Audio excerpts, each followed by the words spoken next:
आपके भीतर की भक्ति, शिव से लगन, आप जानते हो दुख आ गया ना, तकलीफ आ गई ना, कष्ट आ गया ना, तो एक एक, हम तो अलवर की बात नहीं कर रहे, पूरे विश्व की बात, पूरे भारत देश की भी नहीं, विदेशों की भी बात कर रहे हैं। आज के जमाने में दुनिया के लोगों को मालूम है कि अब अगर तकलीफ आई है तो मुझे शंकर के मंदिर जाना है, एक लोटा जल चढ़ाना है, एक बेलपत्री उठाकर खाना है। ये मेरा विश्वास कहता है कि मेरा रोग ठीक हो जाएगा। जब भरोसे के साथ अब परमात्मा के पास जाते हैं तो वो संभाल लेता है। भरोसे के साथ परमात्मा आपको संभालता है, भरोसे के साथ, विश्वास के साथ वो संभाल लेता है। आए करोड़ों करोड़ों लाखों लाखों लोग, कल जो अभिषेक हुआ, कल जो अभिषेक, इससे पहले जो पिछले वर्ष अभिषेक हुआ था, 44 करोड़ लोगों ने अभिषेक करा था। ये आस्था चैनल की टीआरपी और चैनलों की टीआरपी से मालूम पड़ता है कि कितने लोग अभिषेक करे हैं। कल मालूम पड़ा 63 करोड़ लोगों ने कल का अभिषेक करा था। 63 करोड़ अभिषेक एक साथ रात्रि को, पूरा देश विदेश सब जगह लोग करे हैं, सब जगह। जहां लोगों को मिट्टी नहीं मिली तो उन्होंने बर्फ का शिवलिंग बनाकर पूजन कर, बर्फ का, कि थोड़ी देर बाद गल जाएगा, विसर्जन हो जाएगा। ये शिव तत्व को जानना है। मेरा पूरा देशवासियों को दंडवत प्रणाम है। आपने जो विश्वास के साथ अभिषेक करा, मेरा भोलेनाथ अगले साल के पहले 3 महीने के अंदर जो झोली भर देगा, आप अगले साल फिर बढ़कर अभिषेक करो। सहजता नहीं शिव तत्व को जानना। वो तो कोई अलवर वालों के भाग्य खुल गए होंगे। आप सभी अलवर के आसपास वाले, चाहे वो हरियाणा के हो, चाहे वो मथुरा वृंदावन के हो, उत्तर प्रदेश के हो, राजस्थान के हो, आप लोगों का ना जाने कौन सा पुण्य प्रबल हुआ होगा। और ये परिवार, जिन्होंने जजमान परिवार, जो शर्मा जी, खंडेलवाल जी और ये विजयवर्गीय जी, जो ये यजमान परिवार बने हैं, इनका कोई भाग्य प्रबल हुआ होगा और कोई किस्मत इस अलवर क्षेत्र की खुली होगी तो बाबा ने यीशु महापुराण की कथा यहां करा दी। ये तो किस्मत वाली बात है, भाग्य।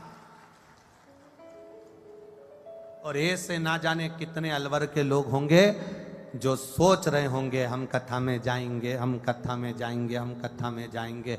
7 दिन, आज कौन सा दिन हो गया? 5वां दिन हो गया, कल 6ठा दिन हो जाएगा।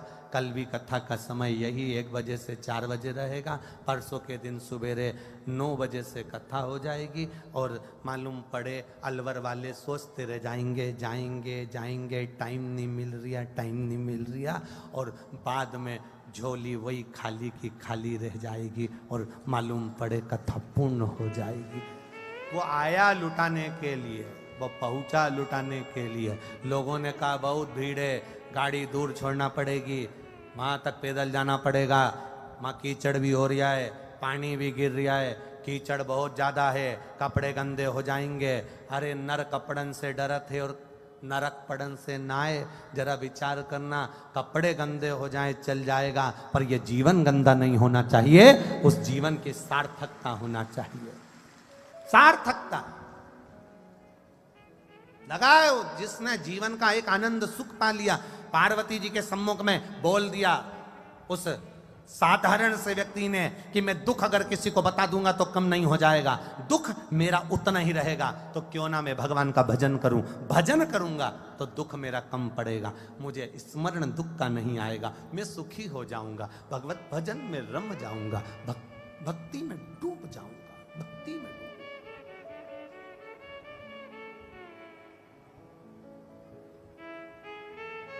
जिनको भगवान ने थोड़ा बहुत धन ज्यादा दिया, उन्होंने दोनों हाथों से लोगों को खूब खिलाया, पानी पिलाया, शरबत पिलाया, पानी पिलाया, बिस्कुट खिलाया, टॉफी खिलाई, पूड़ी सब्जी खिलाई, खिचड़ी खिलाई, पोहा खिलाया, हलवा खिलाया, ब्रेड पकोड़ा खिलाया।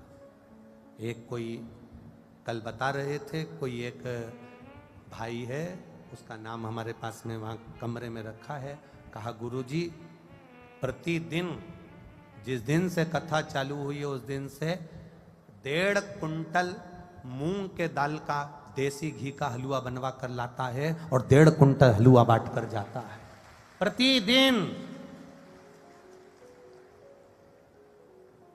कहा गुरुजी एक कोई लेडीज है वो 2 बोरा भर भर के 3 बोरा भर भर कर ब्रेड पकोड़े बना कर लाती है अपने घर में तल तल कर और बोरा भर कर लाकर 1.5 2 बोरा ब्रेड पकोड़े बांट कर चली जाती है। धन्यता है साहब। मैं नमन करता हूं आपके विचारों को, आपके इस धन को। लोग मरने के बाद खिलाएंगे, मालूम पड़ेगा कि खाया कि ना खाया, खिलाया कि ना खिलाया। ये मौका मिला इन शिव भक्तों की सेवा करने का, और जिसने दिल से कर ली बाबा ने उसको छप्पर फाड़ कर दे भी दिया। दिल से दिया, दिल से करी सेवा जितनी जितनी बनी, जिससे जैसी बनी कर।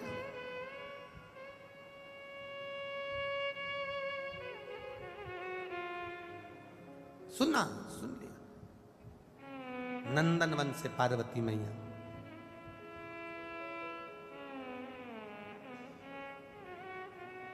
पार्वती जी अब महाकाल वन गई हैं, और महाकाल वन में भगवान शंकर ने पार्वती जी से कहा कि तुम रूप रख कर जा रही हो तो मैं भी रूप रख कर जाऊंगा, मैं रूप बदल कर जाऊंगा।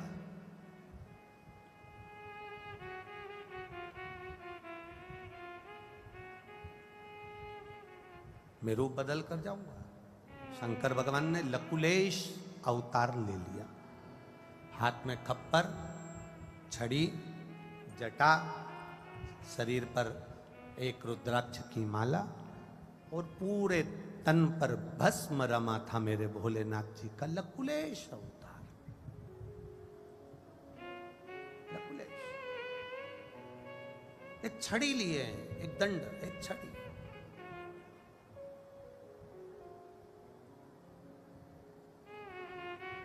ये कौन सा अवतार है भगवान शिव का, जरा समझिएगा।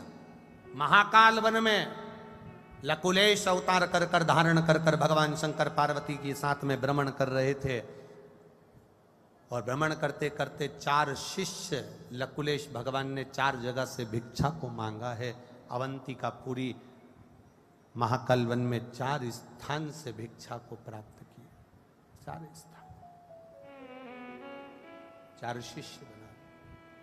वो 4 शिष्य नहीं, बचपन, जवानी, अधेड़ी और बुढ़ापा, ये समझ लीजिए कि इन 4 को मेरे महादेव ने साथ लिया है। एक बहुत सुंदर सा प्रसंग आपके जीवन में आपको काम आ सकता है। कभी मौका लग जाए, कभी मौका लगे। डॉक्टर ने इस बेटी ने तो 15 साल की आयु में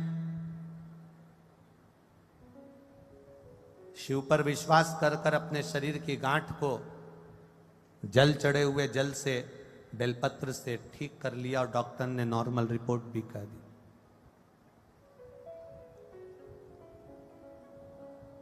आपसे कहना चाहेंगे कभी मौका लगे और कोई ऐसा डॉक्टर कहे कि ऑपरेशन होगा, ऑपरेशन होगा, या शरीर में ये रोग आ गया है और बड़ा भारी रोग है, इस रोग का कोई इलाज नहीं है, तब उस जगह पर एक बेलपत्र, मात्र एक बेलपत्र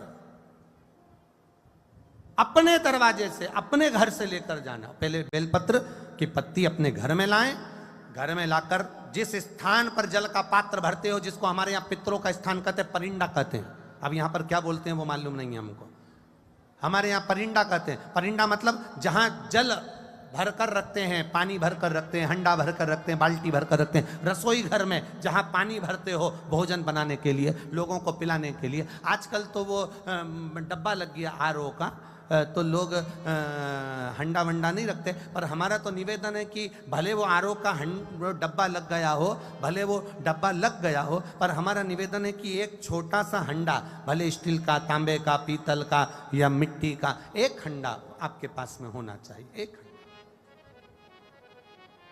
हमारा निवेदन है, होना चाहिए, वो पितरों का स्थान है। अब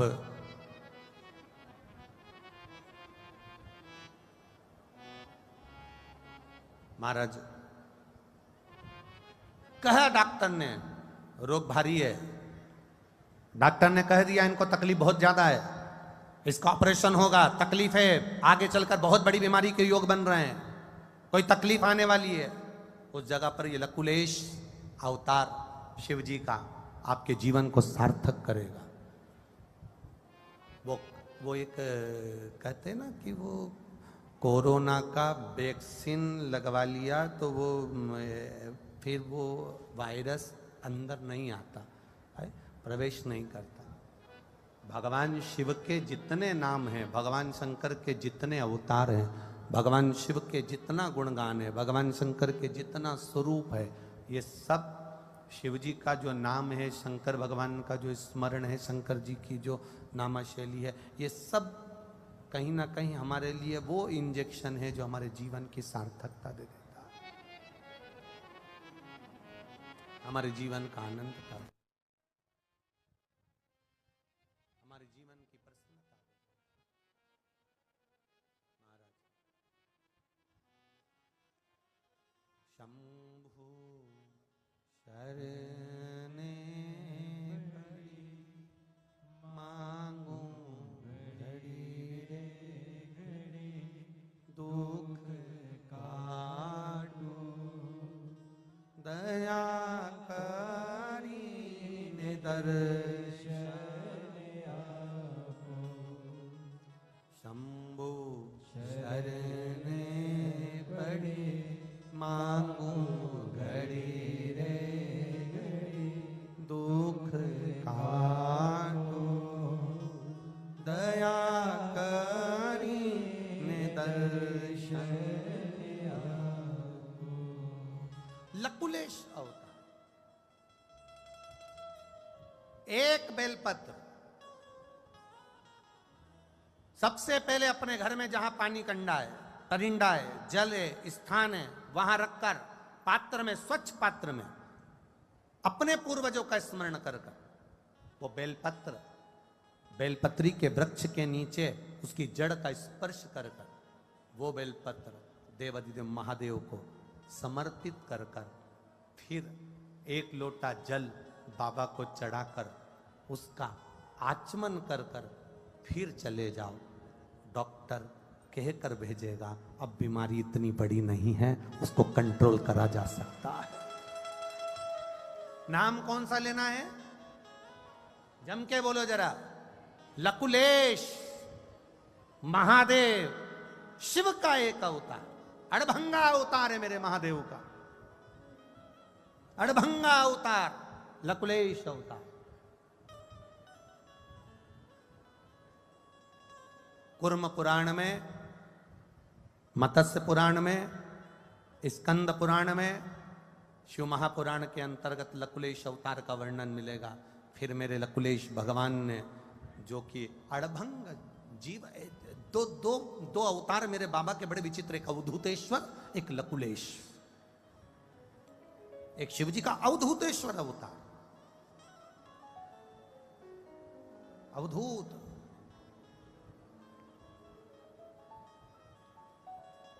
जब महादेव को क्रोध आया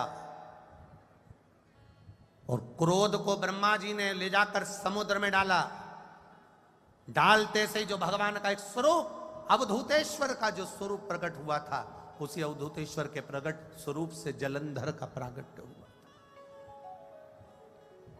एक अवधूतेश्वर और एक लकुलेश, ये दो बड़े विचित्र हैं, बड़े विचित्र।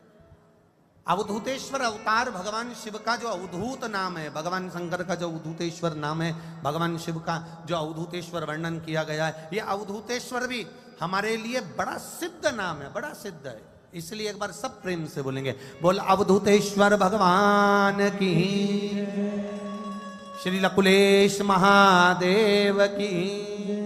ये लकुलेश भी भगवान शिव का एक आनंदित अवतार, एक श्रेष्ठतम अवतार है। थोड़ा सा अड़भंगा, तन पर भस्म, जटा, नेत्र, हाथ में कपाल, सुंदर एक छड़ी, शरीर पर कोई वस्त्र नहीं, लकुलेश भगवान, और चले अड़भंगे होकर पार्वती जी के संग। अड़भंग हो।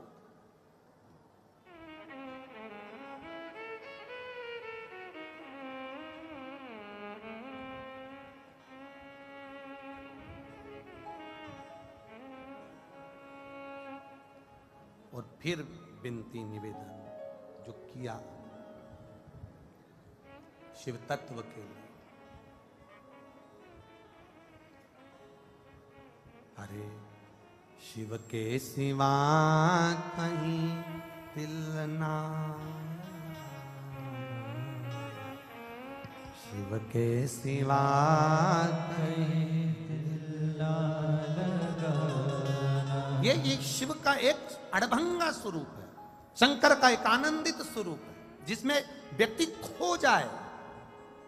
शिव महापुराण में आने के बाद होता क्या है, ये लोग, ये पूरे बैरीगेट के आसपास में लोग 3-3 घंटे, और 3 घंटे तो कथा के ही है, उसके पहले 1-2 घंटे पहले से खड़े होंगे, कम से कम 2 घंटे पहले से खड़े होंगे, 2-2.5 घंटे 3 घंटे से पहले खड़े होंगे, और 3 घंटे कथा के 6 घंटे तक लगातार बैरीगेट में एक जगह टंगे की टंगे खड़े हैं।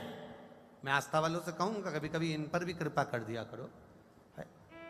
3 घंटे पहले से 3 घंटे कथा के 6 घंटे तक एक जैसे खड़े इंतजार में, उसकी परीक्षा। और ये फिर कहेंगे, ये कहीं और अगर कोई प्रसंग होता और कहीं अगर कथा का भाव होता तो लोग इनके लिए सोफा और कुर्सी और मेटिन और बढ़िया आनंद में बिछा देते, पर इनकी जो भक्ति है ये कोई व्यवस्था नहीं देखती, इनकी भक्ति केवल महादेव देखती है और महादेव के चरण देखती है। ये अविरलता भक्ति है। मैं प्रणाम करता हूं आप लोगों को, धन्यवाद, बहुत बहुत साधुवाद। आप अपना कीमती समय निकालकर मेरे शंकर की भक्ति को पाने के लिए आए हो, और ये विश्वास के साथ इस व्यासपीठ से कह सकता हूं, आपकी भक्ति खाली नहीं जाएगी। 3-4 घंटे खड़े रहे हो, उसकी भक्ति खाली नहीं जा सकती, आपका जीवन आनंदित होगा, ये निश्चितता है। आए हो, बड़ी दूर दूर से आए, बड़ी दूर दूर से, कोई धूप में खड़ा है, कोई कहीं खड़ा है, कल पानी गिरता रहा उसमें खड़े रहे, ये अविरलता भक्ति है तुम्हारी, ये तुम्हारी अविरल भक्ति, ये खाली नहीं है।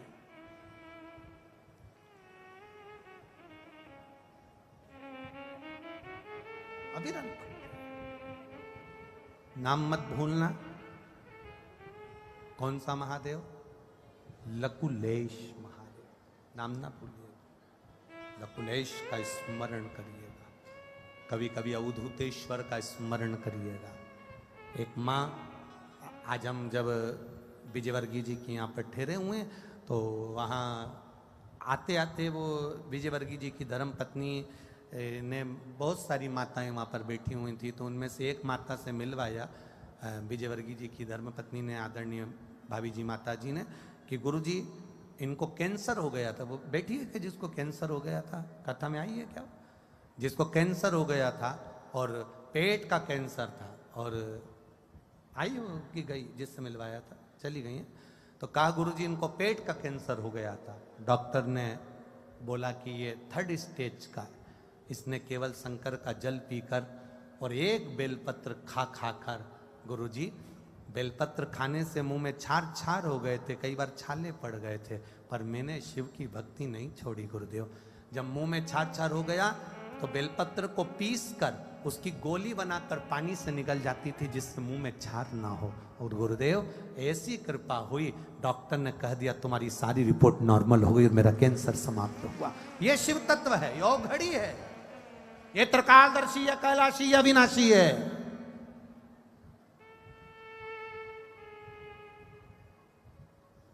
इसमें भक्ति का बल बढ़े, तुम्हारे विश्वास। एक पत्र आया है, देखिए।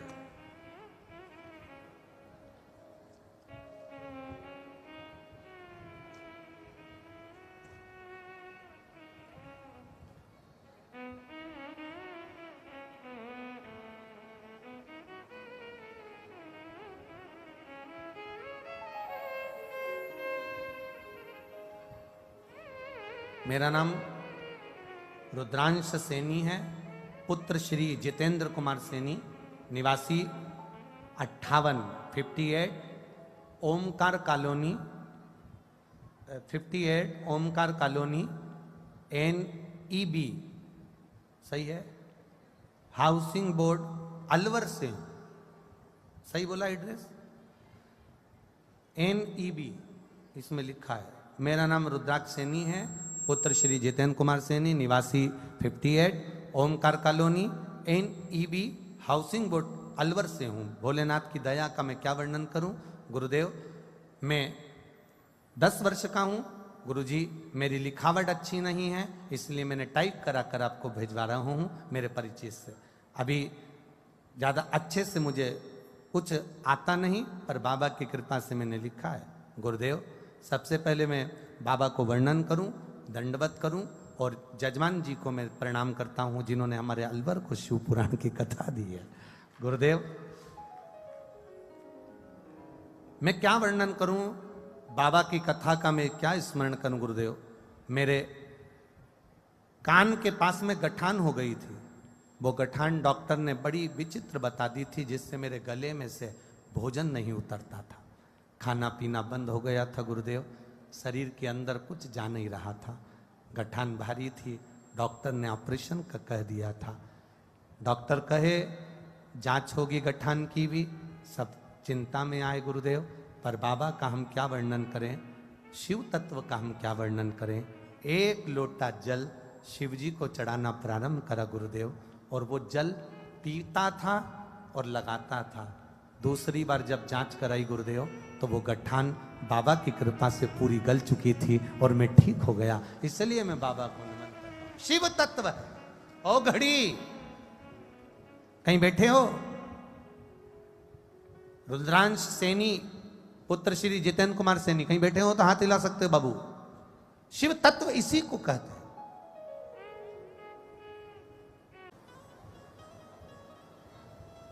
एक बात कहेंगे, सबकी परीक्षा लो,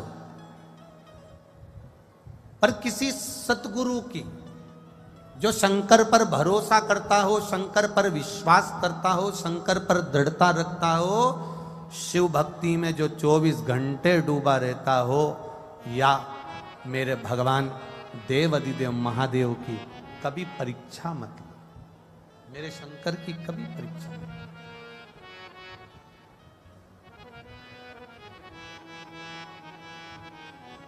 मेरे शिव की परीक्षा से दूर रहिए, मेरे शंकर की परीक्षा से दूर रहिए। शिव की कभी परीक्षा नहीं लेना, शंकर भगवान की कभी परीक्षा ना, शंकर के जो भक्त होते हैं उनकी कभी परीक्षा ना। ज्ञान देने वाले बहुत मिलेंगे आपको, बहुत सारा ज्ञान देंगे, बहुत सारी बातें बोलेंगे, पर हमें उस महादेव की कोई परीक्षा। हां, शंकर की परीक्षा मत लो, किसी सतगुरु की परीक्षा मत लो, कोई शंकर के उपासक की परीक्षा मत लो, शंकर भगवान की परीक्षा मत लो, पर उनकी प्रतीक्षा करो, इंतजार करो कि वो कब कृपा करेगा, कब दया करेगा। तेरे मंदिर में आना मेरा काम है और मेरी बिगड़ी बनाना तेरा काम है। तेरी चौखट पर मैं आ ही गया, मुझे दर्शन दिखाना तेरा काम है। आप अपने जीवन काल में जिसका साथ कर रहे हो, जिसका साथ पकड़ रहे हो, उसमें आपकी स्मरणता होना चाहिए कि आप जिसके साथ में हो, उसके साथ में रहकर आप उससे क्या सीख रहे हो।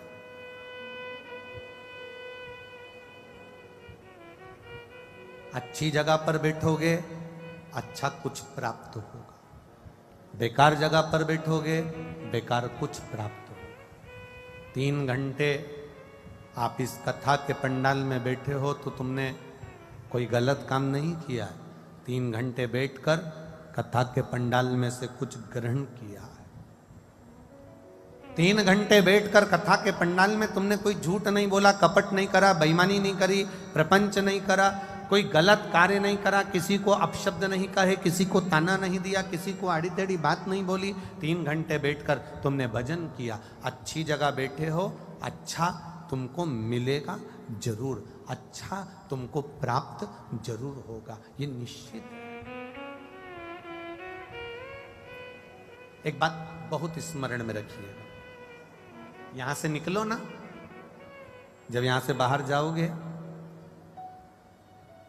एक चाय बाहर जाते जाते ठेले वाले से लेना। हाथ ठेले वाला कोई चाय बेच रहा हो ना, उससे पूछना चाय कितने की है। ठेले वाला कह देगा 10 रुपए में। मिलती है ना?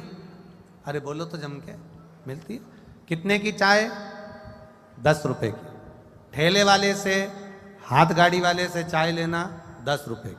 और आगे जाना, किसी अच्छी दुकान में, साधारण सी दुकान हो, ज़्यादा वीआईपी नहीं, साधारण सी, उसमें जाना, चाय देना कितने की? 15 रुपए की। उससे वीआईपी होटल में जाना, जिसका डेंटिंग पेंटिंग अच्छा हो, थोड़ी साज सज्जा ठीक हो, डेंटिंग पेंटिंग अच्छा हो, चाय देना कितने की? 20 रुपए की। अब 5 स्टार होटल में जाओ, बहुत बड़ी होटल, बहुत बड़ी, और बहुत बड़ी होटल में जाना और वहां जाकर चाय लाना। चाय की कीमत 50 रुपए, 150 रुपए, 100 रुपए। एक चाय ठेले पर ली 10 रुपए की थी, दुकान पर ली 15 रुपए की थी, होटल पे ली 20 रुपए की हुई। फर्स्ट क्लास में गए तो वो और अलग मिली, और 5 स्टार में गए तो वही चाय 150 की मिली। शक्कर भी वही है, दूध भी वही है, चाय की पत्ती भी वही है, जिसमें पी रहा हो कप भी वही है। बस अंतर इतना है कि चाय 5 स्टार के अंदर है इसलिए 150 की है, रोड पर है तो वो 10 रुपए की है। ये तुम्हारे ऊपर निर्भर करता है कि तुम्हें अपनी कीमत कैसे बनाना है। कहीं पान के ठेले पर खड़े रहोगे, जुआरी के पास बैठे रहोगे, दारू कुट्टे के पास बैठे रहोगे, तो तुम्हारी कीमत केवल 10 रुपए की रहेगी, और कहीं सत्संग में बैठे रहोगे तो तुम्हारी कीमत बढ़ जाएगी। ये तुम्हारे ऊपर,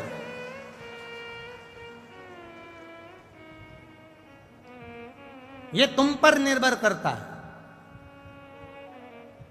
ये तुम्हारे ऊपर निर्भर करता है कि तुम किस जगह पर बैठे हो, किस स्थान पर बैठे हो, किस जगह पर बैठे हो।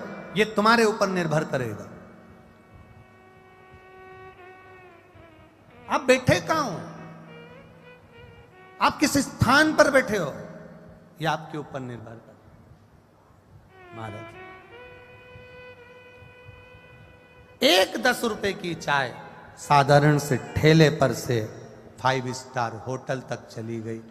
5 स्टार होटल पर उस चाय की कीमत बढ़ गई।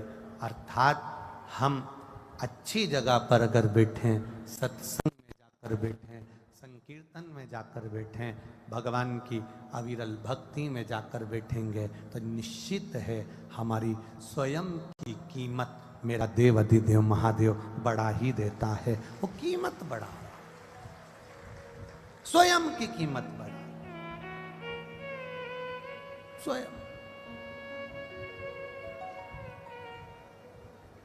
हमारी कीमत हमारी अच्छी जगह पर बैठने पर है, हमारी कीमत हमारी श्रेष्ठ जगह पर बैठने पर है, हमारी कीमत हम श्रेष्ठ जगह पर पहुंचे वहां से है। हमारे भगवत भजन से हमारी कीमत को आंका जा सकता है। तुम भगवान का भजन कर रहे हो, तुम स्मरण कर रहे हो। मीराबाई को कई लोग अपशब्द कहते थे, कर्माबाई को कई लोग अपशब्द कहते थे, ताना दे देते थे, आड़ा टेढ़ा शब्द कह देते थे, अपशब्दों को कह देते थे। पर मीराबाई, कर्माबाई, नामदेव, तुकाराम, प्रहलाद, ये जितने जितने शंकर के भक्त हुए हैं, इन्होंने अपनी अविरलता भक्ति को पाने का प्रयास किया। अविरल भक्ति।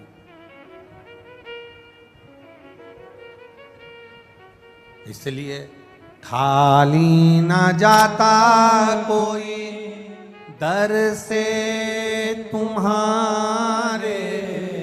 आप भी बोलिए, खाली न जाता दर से तुम्हारे मैं भी खड़ा हूँ नन्ही बाहें बसाए, अपने हृदय से लगा लो, गिरा जा रहा हूँ, उठा लो, भोले अपने दर से अब तो न टालो, गिरा जा रहा हूँ, उठा लो। शिव की आराधना भक्ति। मेरे महादेव के 3 नेत्र हैं। कितने नेत्र हैं? 3। आपके कितने नेत्र हैं? कितने? 2। ना ना ना ना। शंकर भगवान अगर पृथ्वी पर रहते हैं, मृत्यु लोक में मेरा देव अधिदेव महादेव अगर रह रहे हैं, तो मेरे शिव जी अगर मृत्यु लोक के देवता हैं तो उनके 3 नेत्र हैं। देव अधिदेव महादेव के 3 नेत्र हैं। तो हमारे भी कितने नेत्र हैं? 2 नहीं 3। एक हम अपनी अच्छाई को देखें, दूसरा हम अपने परिवार की अच्छाई को देखें, और तीसरा नहीं, हम अगर दूसरे की बुराइयों को ढूंढ रहे हैं तो हमारा करा गया अच्छा कर्म नष्ट हो जाता है। 3 नेत्र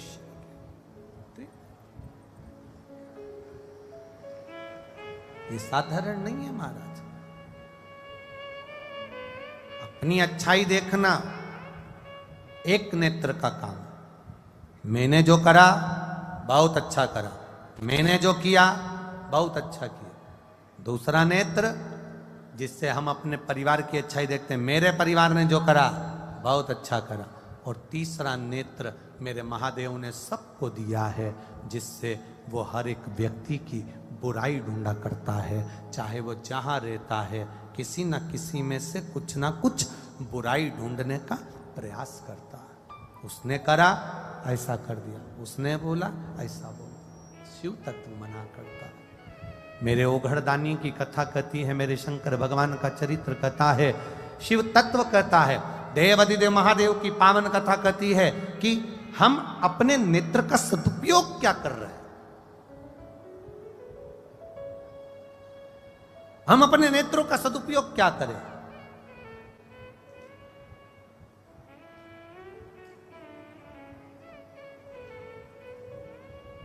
महाराज बड़ी मुश्किल से ये नेत्र मेरे देवाधिदेव महादेव ने दिए, बड़ी मुश्किल से। हम इसका उपयोग क्या कर रहे हैं। जो शरीर मिला, 2 मित्र थे, दोनों मित्र शहर में गए, मकान लिया किराए से, मकान किराए से लिया, उसमें रहना चालू कर दिया। एक मित्र और दोनों मित्र रहते रहते कुछ महीने साल निकल गए,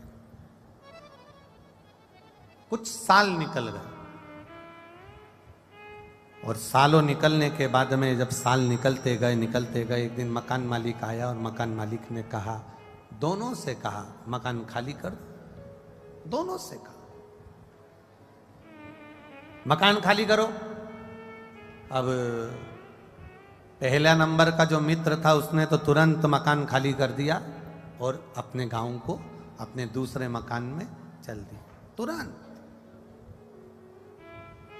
अब दूसरे नंबर का जो मित्र था उससे मकान मालिक ने कहा, चलो मकान खाली करो। उसने कहा, काय को मकान खाली करूं? 70 साल 75 साल इस मकान में रहते रहते हो गए, तो मैं मकान खाली काय को करूं? मैं मकान खाली नहीं करने वाला। 75 साल 80 साल हो गए रहते रहते मकान खाली नहीं करूं, नहीं करा। अदालत में केस चला, बाद में मकान मालिक जीत गया, मकान खाली करना पड़ा। पुलिस वाले आए, धक्का दिया, सामान फेंका, मकान खाली। एक ने तुरंत खाली कर दिया और दूसरा अपने मकान को खाली नहीं कर पा रहा। बड़ी बड़ी विडंबना है। एक तुरंत खाली कर देता है और दूसरा खाली नहीं कर पाता। उसी तरह दो तरह के लोग संसार में रहते हैं। एक जो भगवान की भक्ति में जुड़ा हुआ है, भगवान के स्मरण में जुड़ा हुआ है, अविरल भक्ति में लगा हुआ है, तुरंत नोटिस आया और इसने मकान खाली करा, अपने इस मकान को तुरंत खाली कर देता है और ये आत्मा परमात्मा की ओर चली जाती है। और दूसरे नंबर का मकान में रहने वाला किराएदार वो होता है, पलंग पर पड़ा है, सड़ रहा है, परमात्मा खाली कराने को कह रहा है तो भी ये मकान को खाली नहीं कर पाता, उलझा रहता है, आसक्तियों में पड़ा रहता है, आसक्तियों में पड़ा, उलझा पड़ा, आसक्तियों में पड़ा हुआ है, आसक्तियों में रमा हुआ है, आसक्तियों में समाहित है वो।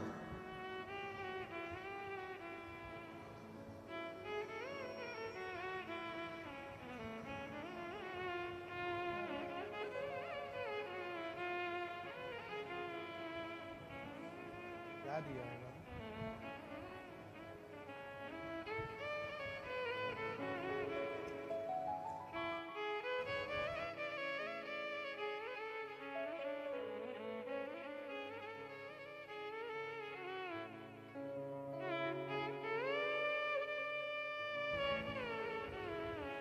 आसक्तियों में पड़ा हुआ है। और जब आसक्तियां व्यक्ति को घेर लेती है,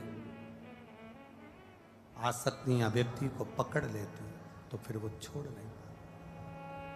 छोड़ता नहीं है। काम, लोभ, आसक्ति, तृष्णा, वासना ये व्यक्ति को पकड़ती है, खींचती है।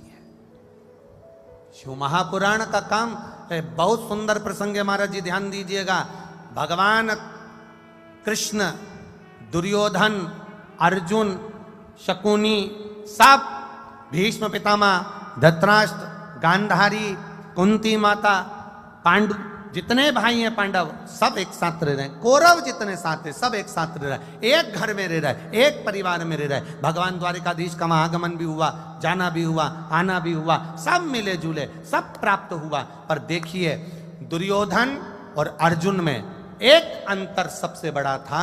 दुर्योधन ना भीष्म पितामह से राय लेता था, दुर्योधन ना धृतराष्ट्र गांधारी से राय लेता था, दुर्योधन ना अपने भाइयों से राय लेता था, दुर्योधन ना द्वारिकाधीश से राय लेता था, दुर्योधन ना अपने गुरु द्रोणाचार्य से राय लेता था, दुर्योधन जब भी राय लेता था अपने शकुनी मामा से राय लेता था। और अर्जुन सबको छोड़कर अगर राय लेता था तो द्वारिकाधीश से राय लेता था। दोनों में अंतर है, दोनों में। एक आप बैठ कहां रहे हो, दूसरा आप राय किससे ले रहे हो, तीसरा आप भोजन कैसा कर रहे हो, ये आपके ऊपर निर्भर करता है।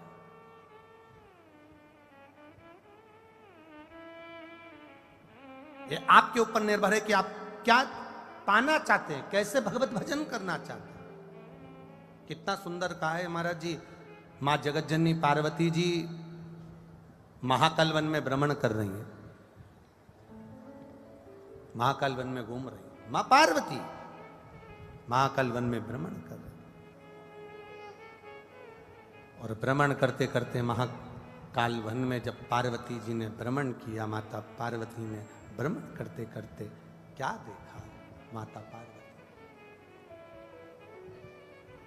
4 शिष्य, शिवजी, लकुलेश भगवान, भिक्षा का पात्र, एक खप्पर और एक हाथ में छड़ी लेकर मेरे महादेव सम्मुख में खड़े हैं। 4 स्थान पर मेरे महादेव जी ने, मेरे देव अधिदेव महादेव ने भिक्षा मांगने का प्रयास किया, 4 स्थान। और जब 4 स्थान पर जब मेरे देव अधिदेव महादेव ने भिक्षा मांगने का प्रयास किया, वो 4 स्थान सहजता के नहीं थे। देवाधिदेव महादेव ने उन 4 स्थान पर जहां पर लकुलेश बनकर भिक्षा मांगी, वो सहज स्थान नहीं थे, वो साधारण स्थान नहीं थे। पहला, मेरा देव अधिदेव महादेव जहां से कुछ प्राप्त कर रहा है, वो कोई साधारण सा एक जीव जिसके दरवाजे पर मेरे लकुलेश भगवान खड़े हुए हैं। साधारण, एकदम सहज, एकदम सिंपल। आवाज लगाई मेरे महादेव ने, अलख निरंजन हर हर। मेरे महादेव ने आवाज लगाई, तेज आवाज लगाकर, तुरंत उसी पथ पर आवाज लगाकर कहा, भिक्षाम देहि। लकुलेश भगवान भिक्षा मांग रहे हैं, बहुत भूख लगी है, दीजिए भिक्षा। हाथ जोड़कर एक साधारण सा जीव, उसको दुनिया के लोग साधारण को गरीब समझ लेते हैं और गरीब को साधारण समझ लेते हैं, ये गलत फहमी है। शिव कथा कहती है, जिसको भगवान ने पूरा शरीर दिया है, 2 नेत्र दिए हैं, वाणी दी है, श्रवण शक्ति दी है, पांव दिया, हाथ दिया, याद रखना, दुनिया के लोग कह दें कि ये गरीब है, कभी मत मानना। अगर भगवान ने पूरा शरीर ठीक दिया है, नेत्र दिए, वाणी दी, श्रवण शक्ति दी, पूरा शरीर, हाथ पैर सब अच्छा दिया है, तो महादेव को धन्यवाद देना कि तूने गरीब बनाकर पैदा नहीं करा, मुझे करोड़पति बनाकर पैदा करा कि शरीर अच्छा दिया। अगर ये शरीर बेकार दे देता, एक आध आंख गड़बड़ करके दे देता, कान गड़बड़ दे देता, मुंह गड़बड़ दे देता, या मेरे शरीर में कोई रोग लग जाता और मैं पलंग पर पड़ा रहता, तो वो किस काम का था? इस शरीर ठीक दिया तो ये तेरी उदारता, ये तेरी कृपा है, ये तेरी दया है। और तेरी कृपा बिना न हिले एक भी अणु, लेते हैं श्वास तेरी कृपा से तनो तनो। बखान क्या करूं मैं राखों के ढेर का, चपटी भभूत में खजाना कुबेर का। गंगधार मुक्ति द्वार ओमकार तू, भोले ओमकार तू। आयो शरण तिहारी शंभु दार दार तू। कैलाश के निवासी नमो बार बार, नमो बार बार। आयो शरण तिहारी शंभु तार तार। शिव कृपा से मिला, शंकर की उदारता से मिला, शिव तत्व की प्राप्ति से मिला। सहजता नहीं है महाराज। अगर वाणी अच्छी दी, शरीर अच्छा दिया, तो प्रयोग अच्छा होना चाहिए। श्रेष्ठता हम संसार सागर के लोगों को दे।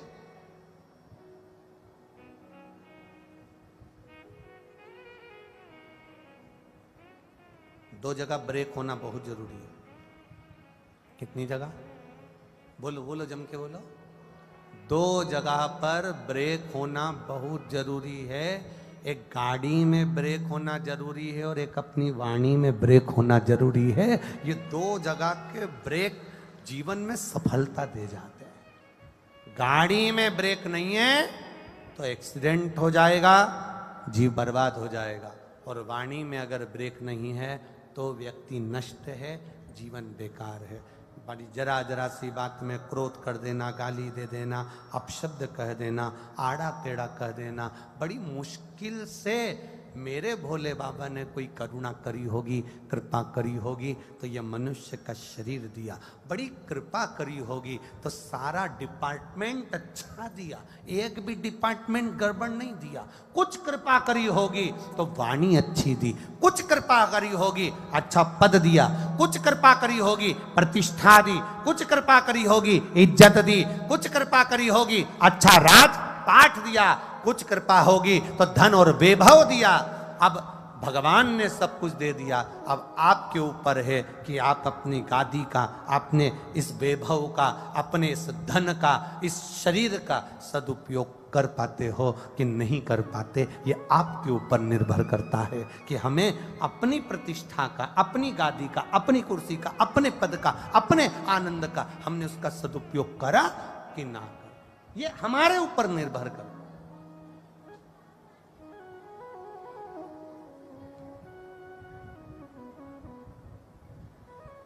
ये हमारे ऊपर निश्चित करता है। इसलिए मत बुरे कर्म कर बंदे वरना पछताएगा, भगवान की आंखों से तू बचना पाएगा, तू बच नहीं पाएगा।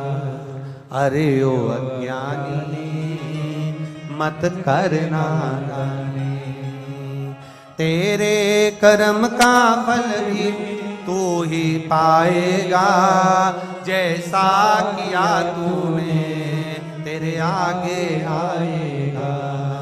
मत बुरे कर्म कर बंदे वरना पछताएगा, भगवान की आंखों से तू बच नहीं पाएगा, तू बच नहीं पाएगा। शंकर भगवान ने लकुलेश रूप धारण कर कर भिक्षा पात्र हाथ में लेकर, एक छड़ी हाथ में लेकर मांगने के लिए दरवाजे पर खड़े हैं। भूख लग रही है, कुछ दीजिए। सामने खड़ा हुआ साधारण सा एक सहज सा व्यक्ति हाथ जोड़कर कह देता है, निवेदन कर कर कह देता है, बाबा जी, ओ बाबा जी। साधारण सा व्यक्ति ने एक शब्द कहा, बाबा जी आप हमारे दरवाजे पर मांगने के लिए खड़े हो, निवेदन आपसे इतना है कि हम तो जो आप सामने खड़े हो आपसे ही तो मांगकर हम खाते हैं, और आज मेरा बाबा मेरे दरवाजे पर मांगने के लिए आया है। कभी तुम्हारे दरवाजे पर कोई मांगने वाला आए ना तो अहंकार में मत फूलना कि तुम देने वाले हो। मांगा उसी के दरवाजे से जाता है जिसको भोलेनाथ ने पहले से दे रखा होता है, उसी के दरवाजे पर मांगने के लिए कोई जाता।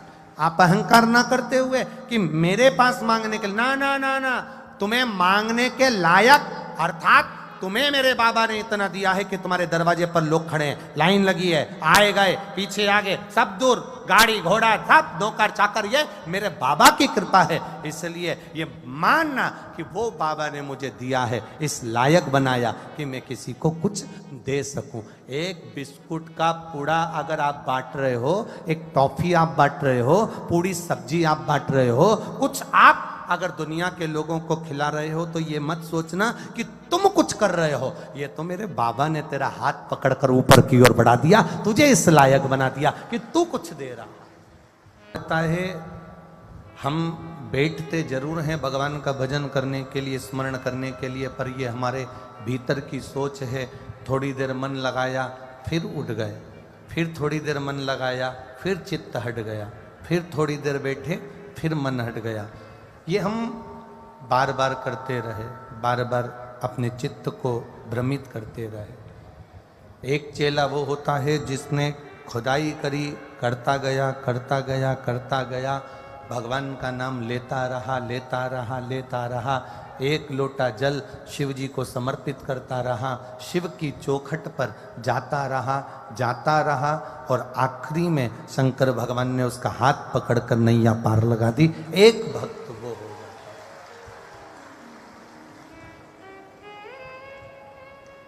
एक आस के साथ, एक विश्वास के साथ, एक भरोसे के साथ, एक दृढ़ता के साथ में, एक विश्वास के साथ में आप जितना भगवान का भजन करोगे, भगवान आपके सम्मुख में प्रकट होगा।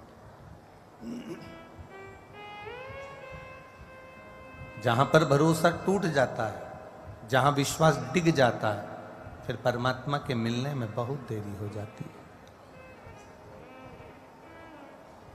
कितनी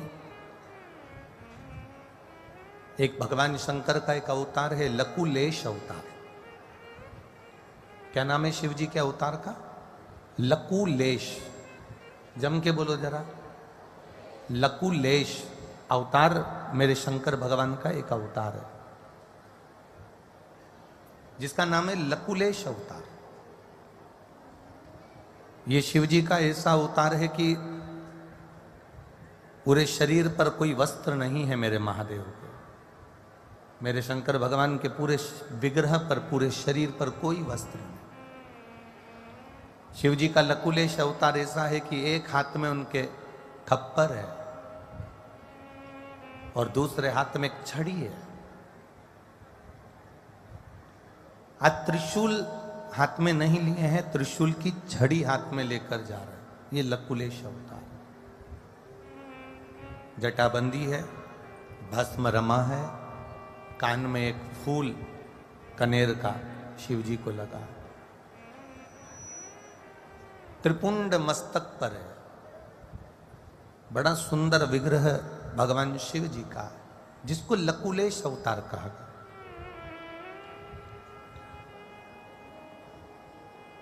यह अवतार भगवान शिव ने कब लिया?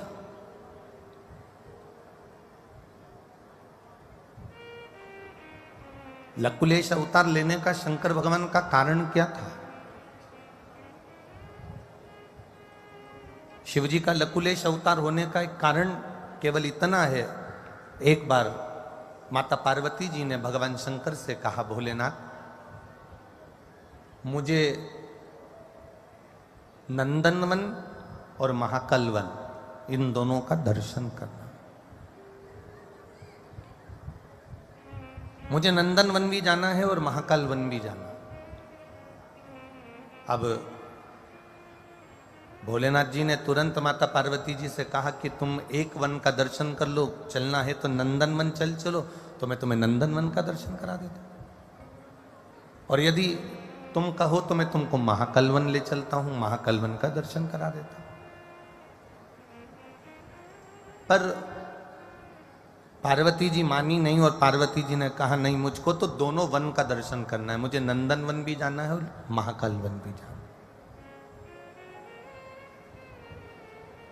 पार्वती जी से शिव जी ने पूछा कि ये बताओ कि तुम नंदन वन जाना क्यों चाहती हो और महाकाल वन जाना क्यों चाहती हो? कारण क्या है कि तुम नंदन वन जाना चाहती हो और महाकाल वन जाना चाहती हो? ऐसा कारण क्या है? किस कारण से जाना चाहती हो? क्योंकि व्यक्ति अगर घूमने जाता है, भ्रमण करने के लिए जाता है, तो एक वन में होकर आ जाता है, एक वन में चले जाता है, वहां का दर्शन करता आ जाता है।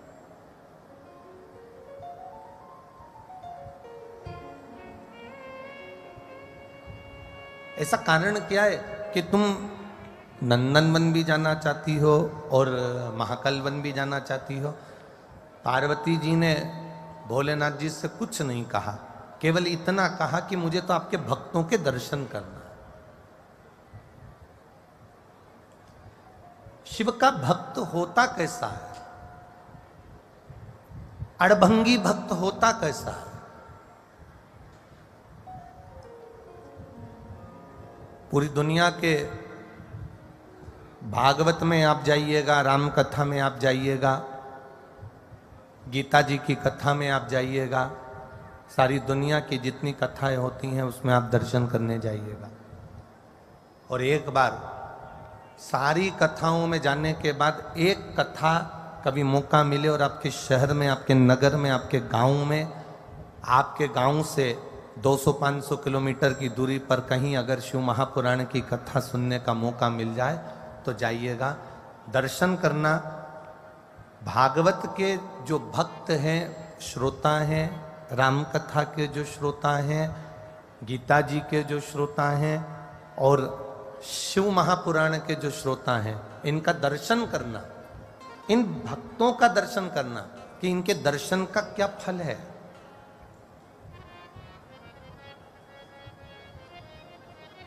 इनके दर्शन से हमें क्या प्राप्त हो जाता है। शिव के जो श्रोता हैं, शंकर भगवान के जो अड़भंगी भक्त हैं, शिव जी के जो भक्त हैं, अड़भंगा भक्त है शंकर का। जहां उसको मौका मिलता है वहां बैठकर कथा सुनता है, जहां मिल जाए वहां पहुंच जाता है। और जितनी शंकर का जो भक्त होता है, जितनी उसकी खाने की लालसता नहीं होती, जितनी उसकी लेने की ललकता नहीं होती, उससे दुगना शंकर का भक्त लुटाना जानता है, देना जानता है। ये अड़भंगा भक्त कहा गया। अलवर में जितनी कथा हुई हो उसका अंदाजा लगाइएगा। आप लोग तो विद्वान हो, यहाँ बैठे हुए सभी बड़े बड़े श्रोता बैठे हुए हैं। आपके नगर में, अलवर के आसपास में जितनी कथा हुई हो उसका अंदाजा लगाना, और एक बार इस शिव महापुराण में रात्रि में आकर इस शिव पुराण का अंदाजा लगाना। यहाँ पर लोग गाड़ियाँ, 4 व्हीलर गाड़ियों की डिक्कियाँ, लोडिंग, साइकिल, मोटरसाइकिल के ऊपर बैग टांग टांग कर लाते हैं। कोई खिचड़ी, कोई पूड़ी, कोई सब्जी, कोई बिस्कुट, कोई टॉफी लुटा कर चले जाते हैं, खिलाकर चले जाते हैं। ये पूरी दुनिया की जितनी कथा अलवर में हुई हो उसका एक अंदाजा लगाना, और एक बार शिव महापुराण की कथा का अंदाजा लगाना। यहाँ आकर कभी मौका मिले, दिन में अगर समय नहीं मिले तो रात्रि में आके दर्शन करना, रात्रि में समय ना मिले तो सुबह आकर दर्शन करना। कि एक शिव का उपासक, शंकर का जो भक्त होता है, शिव की जो आराधना करने वाला होता है, शंकर का जो गुणगान करने वाला होता है, शिव की आराधना में वो डूबने वाला जो होता है, वो बड़ा विचित्र होता है। उसकी साधकता, उसकी साधना बड़ी विचित्र होती है। मुझे भगवान आपके भक्तों का दर्शन करना है। शिव जी ने कहा चलो पार्वती, मैं तुम्हें अपने भक्तों का दर्शन करा देता हूं। काशी की धरा पर नंदन वन में मेरा महादेव पहुंच गए।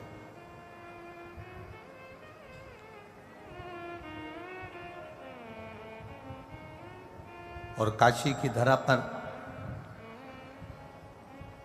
नंदन वन में जब मेरे महादेव पहुंचे तो क्या देखते हैं कि एक साधारण से साधारण, गरीब से गरीब, साधारण से साधारण व्यक्ति नंदन वन में बैठा बड़ी प्रसन्नता से जिंदगी जी रहा, बड़ी प्रसन्नता। पार्वती जी ने शिव जी से प्रश्न किया कि ये बताओ कि इसके घर में कुछ भी नहीं है, ना इसके घर में बर्तन है, ना इसके घर में भोजन है, ना इसके घर में वस्त्र है, ना इसके घर में आभूषण है, इसके बाद भी इसके चेहरे पर प्रसन्नता क्यों है? इसके चेहरे पर स्माइल क्यों है? इसके चेहरे पर मुस्कान क्यों है? शंकर भगवान ने पार्वती जी से कहा मुझसे पूछने से अच्छा है कि ये जो नंदनवन में रह रहा है इससे जाकर पूछ लो कि तुम्हारे चेहरे पर प्रसन्नता क्यों है, तुम मुस्कुरा क्यों रहे हो, तुम हंस क्यों रहे हो, तुम प्रसन्न क्यों हो, तुम्हारे चेहरे पर स्माइल क्यों है, तुम खुश क्यों दिख रहे हो? तुम मुझसे पूछ रही हो, उससे अच्छा है भक्त से पूछो। पार्वती मैया उसी समय उस भक्त के पास गई और भक्त से जाकर पूछा कि एक बात बताओ कि तुम इतने खुश कैसे रह रहे हो?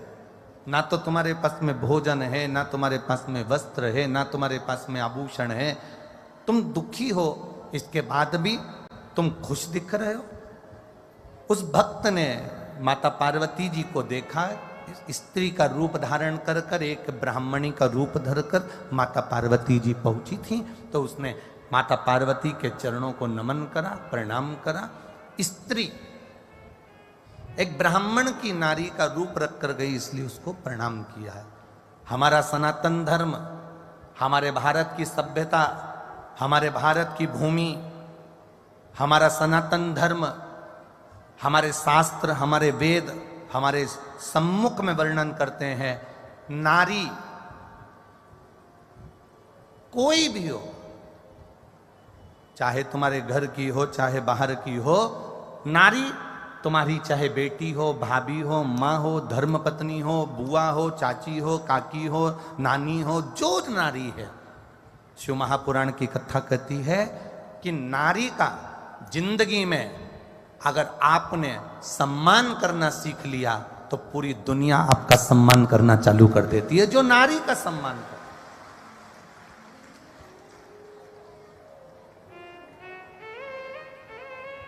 राम जी के पास में, राम जी के मंदिर कौन कौन गया है? जम के बोलो, गए हो राम जी के मंदिर? सीता जी कहां खड़ी रहती हैं राम जी के? बोलो, वो जम के बोलो, पास में। लक्ष्मी जी कहां बैठी रहती हैं नारायण के चरण के पास। ब्रह्मा जी के पास ब्रह्मणी बैठी रहती हैं, इंद्र के पास इंद्राणी बैठी रहती हैं, गणेश जी के पास रिद्धि सिद्धि बैठी रहती है। सारे देवी देवताओं को निकाल कर देखना, सारे देवताओं की धर्म पत्नी उनके पास में बैठी रहती है। केवल एक देव अधिदेव महादेव का मंदिर एक ऐसा होता है, शंकर का शिवालय एक ऐसा होता है कि शिवलिंग नीचे होता है और पार्वती जी ऊंचे स्थान पर बैठती हैं, क्योंकि शंकर पार्वती का सम्मान देते हैं। पार्वती को शिव जी नीचे नहीं रखते, पार्वती जी को सामने। आप महाकाल मंदिर में दर्शन करने जाओ, सोमनाथ मंदिर में दर्शन करने जाओ, काशी विश्वनाथ का दर्शन करने जाओ, 12 ज्योतिर्लिंग का दर्शन कर कर आना, एक भी ज्योतिर्लिंग में शंकर जी के पास में पार्वती नहीं मिलेगी। शंकर जी से दूर ऊंचे स्थान पर हाथ जोड़कर बैठी हुई पार्वती मिलेगी, क्योंकि मेरे महादेव ने नारी का आदर करा है, सम्मान करा है, सत्कार करा है। जरा सा नारी का अपमान हो गया था, मेरे महादेव जरा सा माता सती कुंड में कूद कर मर गई थी तो शिव को क्रोध आ गया था, और क्रोध आने के कारण भगवान शंकर ने फिर अपनी जटा से वीरभद्र को उत्पन्न कर कर पूरी यज्ञशाला को विध्वंस कर दिया था। जहां नारी का सम्मान है, इसलिए हमारा सनातन धर्म, हमारे भारत की सभ्यता, हमारी संस्कृति, हमारी मर्यादाएं, हमारी सोच, हमारी विचार ये कहते हैं, मेरे भारत का सनातन धर्म और मेरी सभ्यता और मेरी संस्कृति कहती है कि नारी का सम्मान, चाहे वो घर में रह रही हो, बाहर रह रही हो, कोई कैसी भी है, दुनिया के लोग उसको अपशब्द कह दे, दुनिया के लोग ताना दे दें, पर आप अपने मुख से कभी नारी का अपमान ना करो, उसको देना है तो आदर करो। उसी समय पर नंदन वन में उस साधारण गरीब से व्यक्ति ने कह दिया, माँ आप कौन हो? पार्वती जी ने कहा, मैं एक ब्राह्मण की पत्नी हूं, मेरे मन का थोड़ा सा संशय है जिसको मैं मिटाने के लिए यहां आई हूं। क्या संशय है आपका? आपका संशय क्या है? मेरा संशय केवल इतना सा है कि आप इतने दुखी होने के बाद आप खुश कैसे रह लेते हो? आपको इतनी तकलीफ होने के बाद आपके चेहरे पर प्रसन्नता कैसे आ जाती है? आप इतने प्रसन्न भाव में कैसे रह सकते हो? तब उस साधारण से व्यक्ति ने माता को प्रणाम कर कर कहा, माँ देखिए, अगर हम किसी को दुख अपना बता भी देंगे तो माँ क्या मेरा दुख कम हो जाएगा?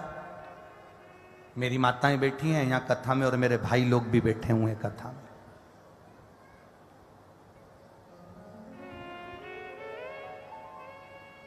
मेरी माताएं बैठी हैं, मेरे भाई लोग भी बैठे हैं, मेरी जीजीओन बैठी हैं तो मेरे जीजाउन भी यहाँ कथा में बैठे हैं, बच्चे बैठे हैं, बड़े बैठे हैं। मैं आदर के साथ पूछना चाहूंगा, आपके ऊपर कर्जा हो गया और आपने आपके 4 दोस्तों को बताया कि तुम्हारा कर्जा कम हो जाएगा?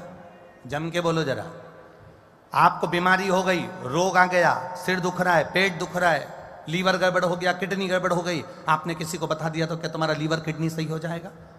अपना दुख, अपनी स्थिति हम दूसरे को बताकर क्यों बताएं? उसको बता देंगे तो क्या मेरा दुख कम हो जाएगा? नहीं। नंदन वन में रहने वाला एक साधारण सा, काशी में रहने वाला एक साधारण सा व्यक्ति पार्वती जी से कह रहा है कि मैं यहाँ रह रहा हूँ, मेरे बताने से अगर दुख कम होता तो मैं सारी दुनिया में 50 लोगों को पकड़ करके देता। मेरा पेट दुख रहा है, मेरा पेट दुख रहा है, मेरा पेट दुख रहा है, मेरा पेट दुख रहा है। पेट दुखना बंद हो जाए ना। पेट कब दुखना बंद होगा? जब हम औषधि लेंगे। पेट दुखना कब बंद होगा? जब हम दवाई लेंगे। सिर दुखना कब बंद होगा? जब हम दवाई लेंगे। हाथ दुखना कब बंद होगा? जब हम दवाई लेंगे। उसी तरह उस साधारण व्यक्ति ने कहा, दुनिया को अपना दुख बताकर मेरा दुख जब कम नहीं हो सकता तो मैं भगवान के नाम का भजन करना प्रारंभ कर देता हूं और खुश रहना प्रारंभ कर देता हूं, दुख दूर भाग जाता। जब मैं भगवान के नाम का भजन करता हूं तो मुझसे दुख दूर भागता है, मेरी प्रसन्नता से दुख दूर भागता है। मेरी प्रसन्नता। बहुत बहुत सुंदर बात यहां पर कही है महाराज जी।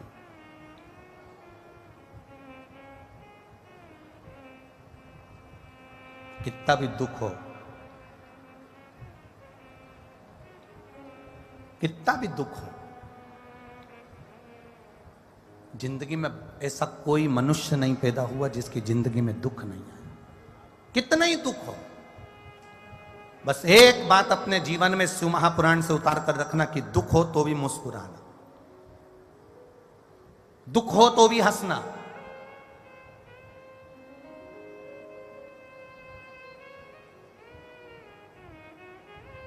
दुनिया के लोग हैं, ताना देने में पीछे नहीं हटेंगे। दुनिया के लोग हैं, ताना दे ही देते हैं। राम जी महाराज ने गिद्धराज जटायु का अंतिम संस्कार करा। बोलो, रामायण सुनी कि नहीं सुनी है? अरे जम के तो बोलो, सुनिए। राम जी ने गिद्धराज जटायु का अंतिम संस्कार करा था कि नहीं करा था? करा था ना। जब गिद्धराज जटायु का अंतिम संस्कार करा, दुनिया के लोग हैं, ताना देने में पीछे नहीं हटते। देने वालों ने ताना दे दिया, अपने पिता का अंतिम संस्कार नहीं करा और दूसरे का अंतिम संस्कार करता फिरे राम जी। कहने वाले कहते रहे, बोलने वाले बोलते रहे, अब शब्द कहने वाले कहते रहे, पर राम जी डिगे नहीं, अपनी भक्ति में, अपने भजन में रमे रहे। नंदन वन में माता पार्वती जी ने एक साधारण से व्यक्ति से पूछा और बहुत बहुत सुंदरता का भाव हो। ताली बजाने के लिए सत्संग है, ताली बजाने के लिए शंकर जी का मंदिर है, ताली बजाने के लिए भगवान का भजन है। और शिव महापुराण की कथा कहती है, ताली बजाओ तो सत्संग में बजाओ, पर किसी के दुख में या किसी के बर्बादी में या किसी की तकलीफ में कभी ताली मत बजाना। किसी को कष्ट है तो प्रसन्न मत होना, उसके दुख को देखकर दुखी हो जाना, उसके सुख को देखकर सुखी हो जाना।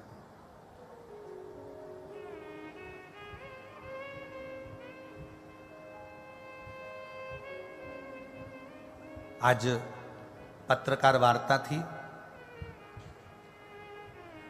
सुबह सभी पत्रकार बंधु आए, उन्होंने बहुत अच्छे अच्छे प्रश्न किए।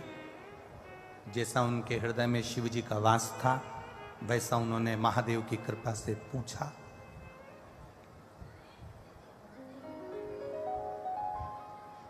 एक प्रश्न, दो प्रश्न, दो एक पत्रकार बंधुओं ने भी कहे, आप कहते हो कि बेलपत्र का प्रयोग, आप कहते हो कि बट वृक्ष का प्रयोग, आप कहते हो पीपल के वृक्ष का प्रयोग, ये सब कुछ, ये सारा क्या साइंस से जुड़ा हुआ है? क्यों नहीं? बहुत अच्छा प्रश्न था, हम उनको धन्यवाद देंगे, बहुत बहुत साधुवाद आप लोगों के प्रश्न के लिए।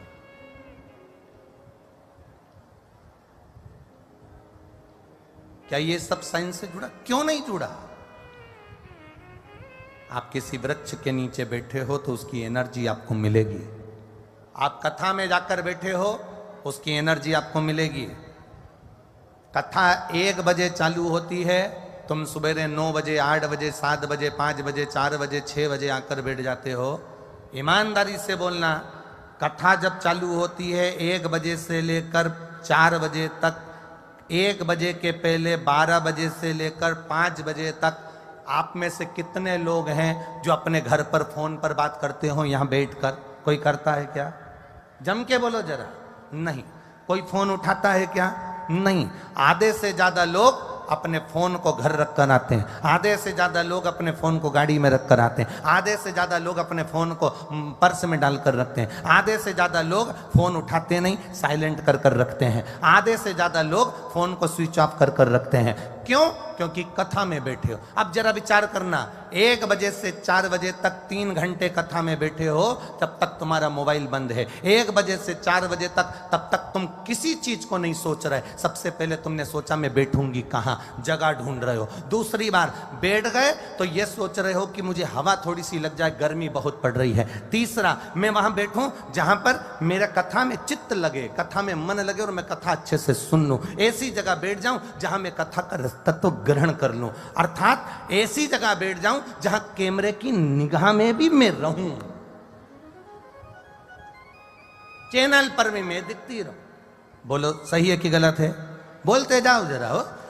अब तुमने जगह भी ढूंढी, स्थान भी ढूंढना। अब ऐसे समय पर तुम मोबाइल का प्रयोग कर रहे हो क्या? नहीं। तुम मोबाइल उठा रहे हो क्या? नहीं। किसी का फोन देख रहे हो क्या? नहीं। किसी से बात कर रहे हो क्या? नहीं। अब 1 बजे से 4 बजे तक का समय, तुम ये 7 दिन की कथा हो जाए उसके बाद का निकाल कर देखना। 1 बजे से 4 बजे का समय या तो तुम फोन पर बात कर रहे होगे, किसी से मिल रहे होगे, किसी से बातचीत कर रहे होगे, किसी से झूठ भी बोल रहे होगे, किसी की निंदा भी कर रहे होगे, किसी को अपशब्द भी कह रहे होगे, घर में लड़ भी रहे होगे, झगड़ भी रहे होगे, मुंह फूल भी रहा होगा, गुस्सा भी आ रहा होगा। 1 बजे से 4 बजे का समय तुम सो भी रहे होगे, भोजन भी कर रहे होगे, घर पे बर्तन भी मांज रहे होगे, झाड़ू भी लगा रहे होगे। वो समय निकालना और ये समय निकालना। 7 दिन तुमने 1 बजे से 4 बजे तक जो भोलेनाथ जी को दिया, उसमें तुमने ना छल किया, ना कपट किया, ना बेईमानी करी, ना झूठ बोला, ना प्रपंच करा। तुमने अपनी जिंदगी को सार्थक किया, अपने जीवन को संवार लिया।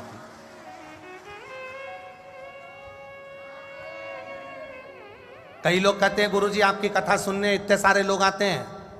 आज का प्रश्न है पत्रकार वार्ता का, इतने सारे लोग कथा सुनने आते हैं, क्या सब शंकर के भगत हैं? क्या सब कथा के श्रोता हैं? हम उनसे कहते हैं नल के नीचे सीधा मटका लगा दो, चाहे उल्टा मटका लगा दो। जिसने सीधा मटका लगाया, सीधी बाल्टी लगाई तो वो भरा जाएगी, और किसी ने उल्टी बाल्टी लगाई तो उस पे पानी गिरता रहेगा। तो भले वो बाल्टी भराए नहीं, पर ठंडी तो बनी रहेगी। जितनी देर कथा में जो बैठा है, कम से कम शीतल तो बैठा है, अच्छे से तो बैठा है, अपनी जिंदगी सार्थकपन से जी तो रहा है।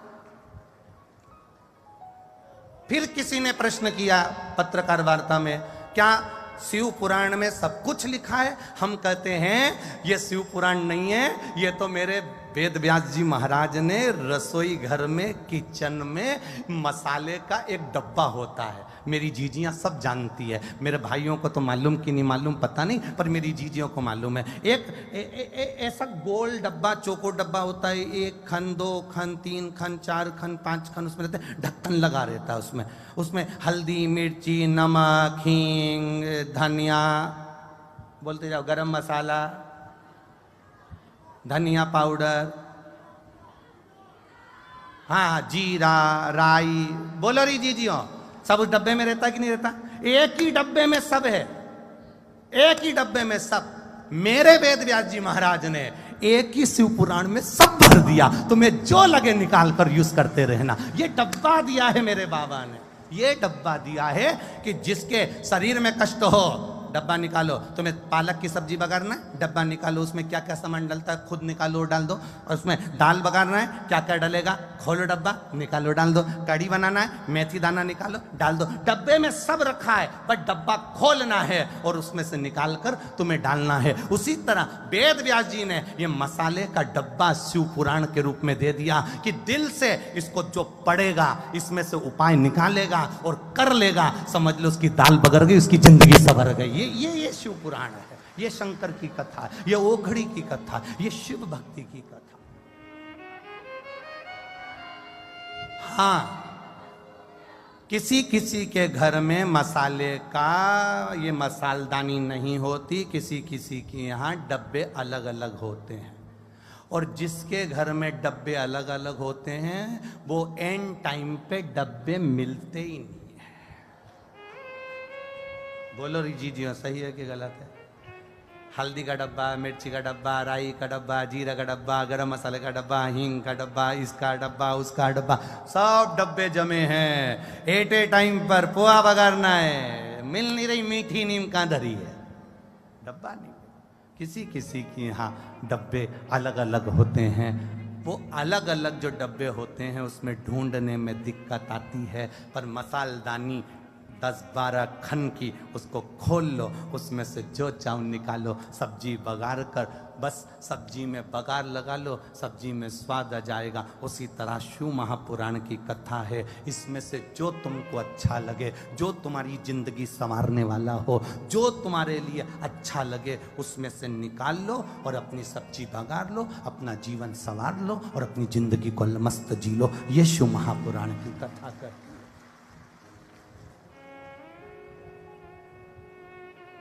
तो कोई तुमसे अब पूछ ले कि कहां गई थी, तो कहना मसाले के डब्बे के अंदर गई थी। मसाले का डब्बा, किसी को राई, किसी को नमक, किसी को मिर्ची, किसी को धनिया, किसी को हल्दी, जो सब्जी में लगा आपने निकाला, डाला, डब्बा बंद कर दिया।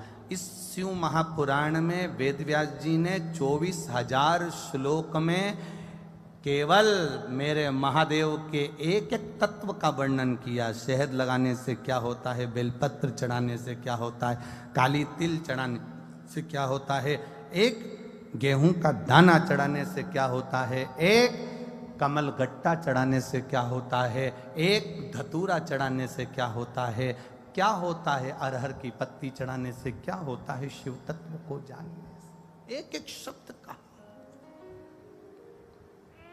जिनने जाना, ये पत्र आए, हम ज्यादा पत्र तो अभी पढ़े नहीं, एक पत्र लिखा है। मैं ऋचा गुप्ता, स्कीम नंबर 3, अलवर राजस्थान से हूं। कहीं बैठी हैं ऋचा जी गुप्ता?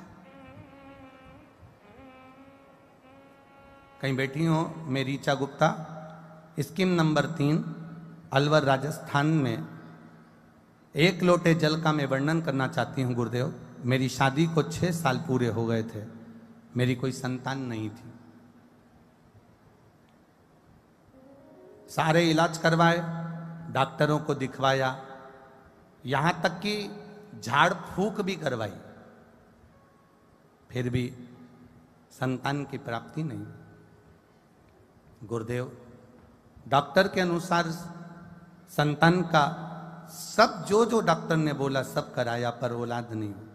तब किसी के कहने पर आपकी शिव महापुराण की कथा एक छोटी सी क्लिप मोबाइल पर आई, और मोबाइल पर जब क्लिप आई तो सुनने का मन लगा, और मन लगा तो आपने 108 बेलपत्र का उपाय बताया, काली मिर्च का उपाय बताया, फिर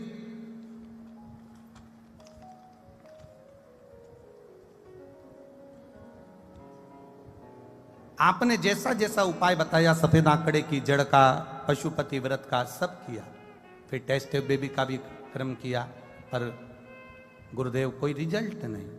बाबा की ऐसी कृपा हुई, पशुपति नाथ का व्रत किया और बाबा की कृपा से मेरा गर्भ ठहर गया, और शिव की कृपा से मेरे घर में बाबा देव अधिदेव महादेव, जैसा आप कहते हो, देवता देते हैं पल्ला झाड़ कर और महादेव देता है छप्पर फाड़ कर। मेरे भोले बाबा ने मेरी गोदी में 2 बच्चे दे दिए, एक बेटा एक बेटी। मैं बाबा को नमन करती हूँ महाराज। 27 मार्च 2023 को मेरे घर में एक बेटा और एक बेटी ने जन्म लिया। कहीं बैठे हैं क्या? कहीं बैठे हो तो अवश्य बाबा की कृपा आप सभी पर बनी रहे। ऋचा गुप्ता, स्कीम नंबर 3, अलवर राजस्थान की निवासी हूं। शिव तत्व इसी को कहते हैं। और घड़ी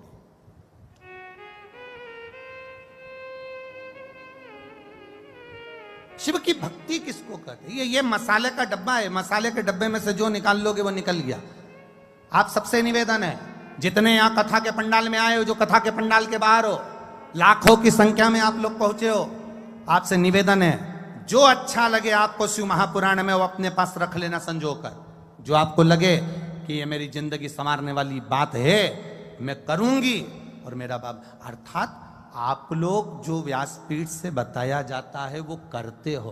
करते कैसे हो? लगन से करते हो, आस लगा कर। एक पत्र और आया है, बड़ा सुंदर, देखिए।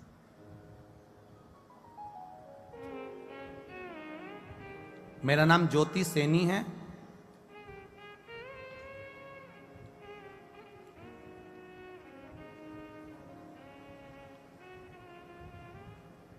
मैं राजगढ़ अलवर से आई हूँ। राजगढ़ यहीं है क्या?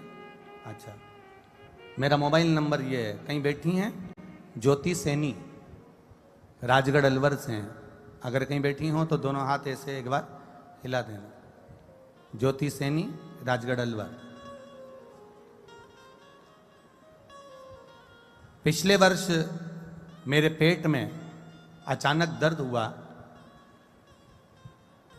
हमने राजगढ़ के ही अस्पताल में जांच करवाई तो उसमें मेरे गर्भाशय के पास में गांठ हुई और डॉक्टर को दिखाया तो उन्होंने गांठ का ऑपरेशन का बोल दिया। सारा परिवार चिंतित हो गया गुरुदेव। उसका एक कारण है परिवार का चिंतित होना कि मेरी उम्र कम है। मैं मात्र 15 वर्ष की हूं और 15 वर्ष की और मेरे गर्भाशय के पास गांठ हो जाना अर्थात चिंता का विषय हो गया गुरुदेव। इतनी छोटी सी अवस्था में गर्भाशय के पास गांठ होना, सारा घर चिंता में पड़ गया। जयपुर जाकर जांचें कराई, उसमें भी गर्भाशय में गांठ बताई गई। डॉक्टर ने कहा इसका ऑपरेशन होना जरूरी है। ये गांठ जांच के लिए जाएगी और पता पड़ेगा कि ये गांठ है किस चीज की। अब और चिंता बढ़ गई। कैंसर जैसे रोग का विचार मन में आने लगा। गुरुदेव, हमने डॉक्टर साहब जयपुर के डॉक्टर से कहा आप दवाई दे दीजिए, हम विचार कर कर ऑपरेशन कराएंगे। दवाई लेकर आ गए। डॉक्टर ने कहा जल्दी से जल्दी ऑपरेशन करा लेना। हम घर आए। एक महिला को शिव मंदिर जाते हुए देखकर बाबा की कृपा से हमने भी मंदिर जाना चालू करा। शंकर जी पे जल चढ़ाती, वहीं पर आचमन कर लेती, एक बेलपत्री को उठाकर खा लेती गुरुदेव। और बाबा की कृपा का क्या वर्णन करूं। 1 महीने बाद हम वापिस जयपुर के अस्पताल में जांच के लिए गए। डॉक्टर ने कहा तुम्हारे शरीर में कोई गठान नहीं है, वो गल चुकी है। यह शिव भक्ति है, ये ओघड़ी है। कहीं बैठी हो तो हाथ हिला सकती है। कहां बैठी है? हाँ, ऐसे हाथ हिला दो एक बार कहीं बैठी हो तो। ठीक ठीक ठीक ठीक है, दिख गए। खाली न जाता कोई दर से तुम्हारे, खाली न जाता कोई दर से तुम्हारे। मैं भी खड़ी हूँ नंदी बाहें पसारे, अपने हृदय से लगा लो गिरा जा रहा हूँ, उठा लो। बैठ जाइए बेटी, बैठ जाइए। सोयराशीष वाली बात। बैठ जाओ बैठ जाओ। लिखे पढ़ेंगे, पत्र हो ना तो पढ़े। शिव कृपा, उदारता मेरे महादेव की। आप जितने आए हो ना, हम मानते हैं एक बार ऑपरेशन भी अगर बिगड़ता है ना तो आखिरी में फिर डॉक्टर भी कह देता है अब मेरे हाथ में नहीं, बोलो जम के, अब उसके मतलब डॉक्टर को भी मालूम है कि एक डॉक्टर और है